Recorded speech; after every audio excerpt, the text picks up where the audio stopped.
Welcome back to another episode, and today I want to talk about childhood, and I want to start by asking you this one question. How was your childhood? Chances are that you had it pretty good, at least compared to some countries that we keep hearing about. Like, they had it pretty bad. But even those countries aren't as bad as you might think. Like, sure, it seems bad compared to us, but throughout history, there has been much worse. And that's what we're going to talk about today, one of such examples. We're going to look at childhood in Victorian England. And actually, Victorian England is a very interesting time period. Welcome to Vlogs of Knowledge.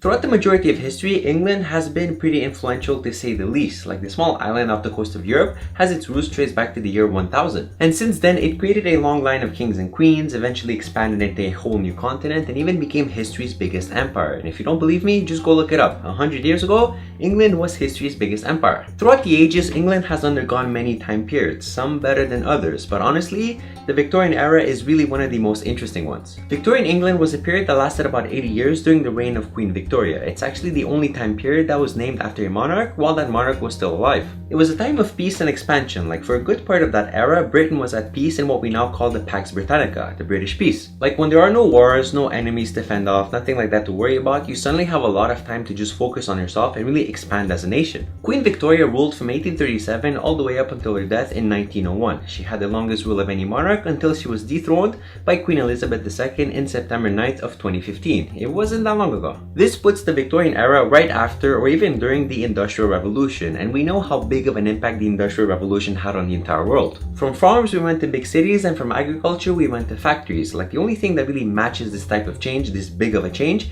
is the advent of agriculture. And if the only thing that really matches you is agriculture, then that says a lot about the Industrial Revolution. Now, on the surface, this might seem like a step in the right direction. After all, a factory does produce a lot more goods than a farm. And living in a big city certainly has its advantages over living on a farm. But it wasn't all pretty roses. Like all things, there are some pros and cons. The factories, while they did produce a lot more output, they also required a lot more people. And these people, they had to be people that knew how to operate the machines. A whole new industry had been created, which meant that a whole new class of people had to be made. Factory workers. And since you needed so many of them, well, that kind of became costly, right? Like, since you wanted to sustain a large amount of output, you had to have a lot of men to just really support that. And those men, well, they cost a lot of money. But you also need machines. And machines, like all technology, well, it breaks. And when it breaks, you need to have people that know how to fix it. And most of the time, because of the machine's design, an adult just wasn't good enough. Like, an adult would not fit. So they turned to children because, hey, children are a lot smaller and their hands could go into hard to reach places. Not only were they small, but they were also cheap too. Like, you didn't need to pay a kid as much as you had to pay an adult. You could get by undercutting the kid as much as you wanted to because, hey, like, this was Victorian era. Like, the kids had no rights. You could do whatever you wanted. At the same time, most Victorian era families were poor and had lots of kids, so they really needed the money to just survive. Some of them couldn't even put bread on their table, so naturally, like, as soon as the kids were able to work, well, they were put to work, even if that meant that they were 3, 4, or 5 years old. In such a bad and weird situation, it was kind of a perfect fit, right? Like, the factories, well, they needed a lot of workers, and the families, well, they needed more money. And since most families had a lot of kids, well, they all sent them to work, and this phenomenon happened a lot, which is why in the Victorian era, we see a huge increase in the amount of kids in the workforce. This is what we call child labor. Now, the only problem with this is that these kids were not necessarily given the best working conditions, to say the least. First of all, they were underpaid, making about 10 to 20% of what an adult was making. They were working ridiculously long hours,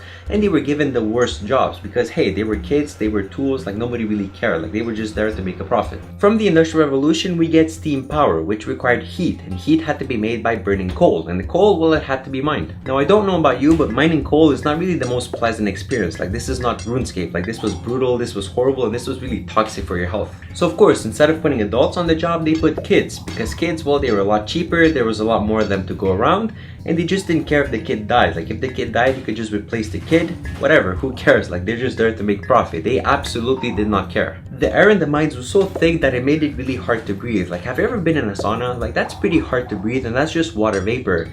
Imagine really the toxicity of coal. Like, this was horrible for your lungs. You were putting yourself at risk for so many things. And besides breathing, well, you couldn't really stand up straight in a mine because you were always working on the coal. You were always bent over for your coal. So obviously you can imagine being bent over 14 hours a day, every single day, mining coal in these horrible conditions, you were going to get a lot of problems. Like, your spine was going to suffer. There was also the constant fear of death in the mines, like something could explode or the mine could just collapse because hey, this was Victorian era, you could not expect the mines to be properly engineered. Quite frankly, you never really knew if this was your last day alive, like you never really knew if you're going to die that day or if you're lucky enough to live to see another day. But even then, is that really considered lucky? Because every day you had the same risk, every day you could really die, like the conditions were so horrible, I would not call that lucky. Besides mining coal, the children also worked as chimney sweepers because only they were small enough to fit in the chimneys to clean them. They would constantly get injured, they would risk falling or even just getting stuck in the chimney. Like there are kids that were stuck in chimneys only to be discovered too late, like they were already dead. There are many stories of kids just really getting so badly injured in chimneys, having lots of blood, having lots of bruises because they were rubbing the sauce from the bricks, and the employers just didn't care. They would just wash it off, say you're good as new, and just put them back to work in a different chimney. Like once again, they just did not care. There were no real child labor laws, so the factory owners, well, they took advantage of this and put the kids to work in the most horrible conditions. Already there was little loss for adults, let alone for children. Like they weren't seen as really humans, they weren't seen as somebody that deserved to have any sort of rights. They were just tools to make profit. The families, well, they obviously weren't okay with this, but really, like, what are you gonna do? You have no choice. You're poor, you have a lot of kids, you have to put them to work. If not, they were going to die. But then again, if you put them to work, there's a chance that they might die anyway. So it's like really a lose-lose situation. You can't really win. As you can expect, the child mortality rate was also very high. 1 in 6 children never made it past 1 year old,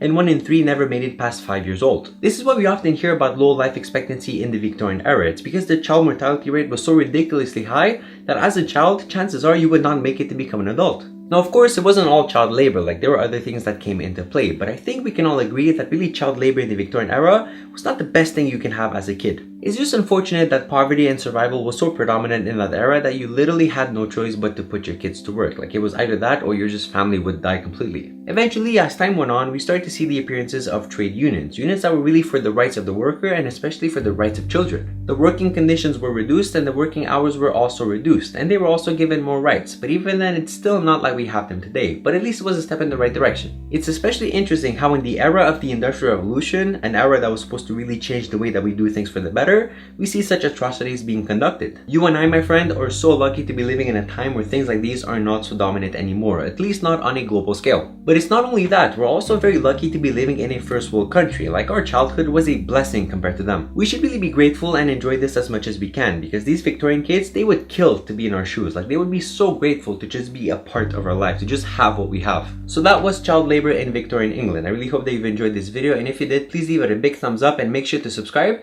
so you don't miss any future videos. And of course, if you do subscribe, that also helps me out a lot because it shows me that you enjoy my content. And now it's time for questions. What was your favorite part of your childhood? Like, did you have a good one, a bad one? Did you know it was good compared to other people? Please do let me know. I would love to read your comments and answer them all.